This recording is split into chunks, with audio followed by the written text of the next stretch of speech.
चलिए सीधा रुख करते हैं। इस वक्त दिल्ली के मुख्यमंत्री अरविंद केजरीवाल प्रेस कॉन्फ्रेंस कर रहे हैं। भी रिलीजियस लीडर्स से सभी लोगों से अपील करना चाहता हूँ हाथ जोड़ के, ऐसी हरकत मत कीजिए। चाहे आप किसी की धर्म के हों, सभी इंसान हैं और हर इंसान की ज़िंदगी प्यारी है।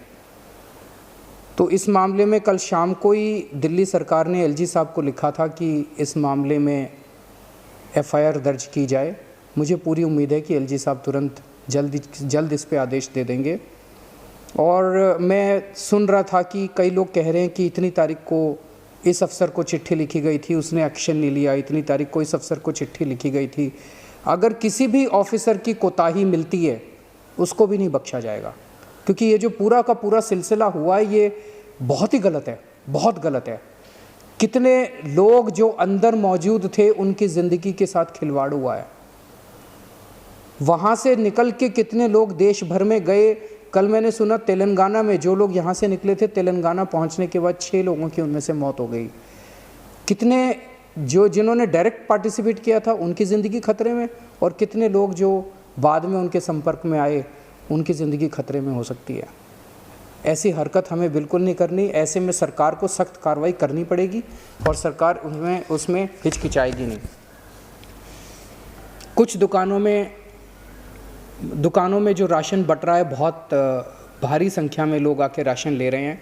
कुछ दुकानों में राशन ख़त्म हो गया है, वहाँ पे लोग बड़े बेचैन हो रहे थे। मैं उन्हें आश्वासन देना चाहता हूँ, चिंता मत करो, राशन हम रोज़ केंद्र सरकार से उठा रहे हैं और दुकानों में बंटवा रहे हैं। तो आपका राशन आएगा, हर व्यक्ति को राशन मिलेगा। जिसके पास राशन कार्ड है राशन की दुकान से, उसको हर एक व्यक्ति को राशन मिलेगा।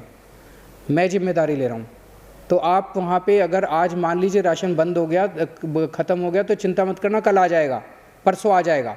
अगले 3-4 दिन में सबको राशन दिलवाने की कोशिश कर रहे हैं। इसके अलावा कल मैंने बताया था कि जिन लोगों के पास राशन कार्ड नहीं है, जो लोग गरीब हैं, उनको भी राशन का इंतज़ाम कर रहे हैं। वो भी सारी कार्रवाई, रोज़ मैं मीटिंग ले रहा हूँ। थोड़ा समय लग रहा है इसका कि कहाँ से राशन उठाएंगे, कैसे करेंगे, वो सारा हम कर रहे हैं। उनको भी राशन देंगे। तब तक आप सब लोग जिनके घर में राशन नहीं है, आप सब लोग जो गरीब हैं और खाने को नहीं है, आपके लिए हमने जगह जगह किचन लगाई है, खाने का इंतज़ाम किया है। अभी लगभग 800 जगहों के ऊपर दिल्ली सरकार खाना खिला रही है।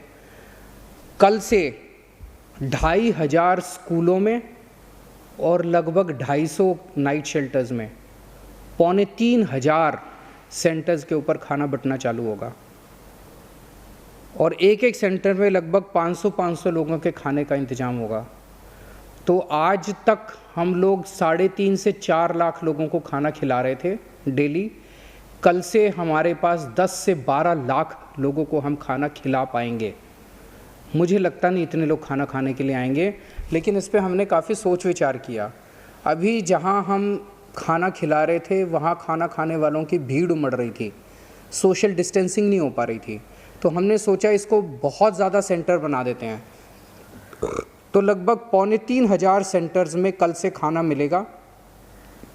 मैं उम्मीद करता हूं कि अब वहाँ पे सेंटर्स के ऊपर लोगों की भीड़ नहीं होगी। हम 10 से 12 लाख लोगों को खाना खिला पाएंगे, लेकिन शायद इतने लोग खाना खाने के लिए ना आए। पिछले कुछ दिनों में कई सारे उद्योगपतियों के, बड़े बड़े लोगों के फ़ोन आए। उन्होंने इस पूरी मुहिम के लिए अपना योगदान देने की इच्छा जाहिर की। जो लोग डोनेशन देना चाहते हैं वो सीएम रिलीफ फंड में डोनेशन दे सकते हैं।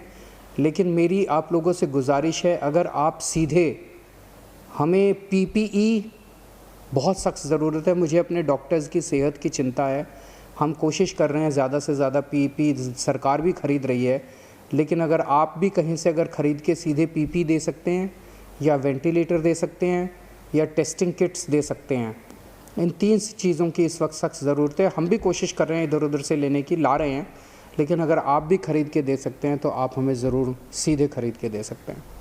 आप सुखी रहें, आप स्वस्थ रहें, ऐसी मैं प्रभु से कामना करता हूँ। बहुत बहुत शुक्रिया। तो दिल्ली के मुख्यमंत्री अरविंद केजरीवाल को आप सुन रहे थे। उन्होंने कहा निज़ामुद्दीन में जो हुआ वो गैर जिम्मेदाराना हरकत है।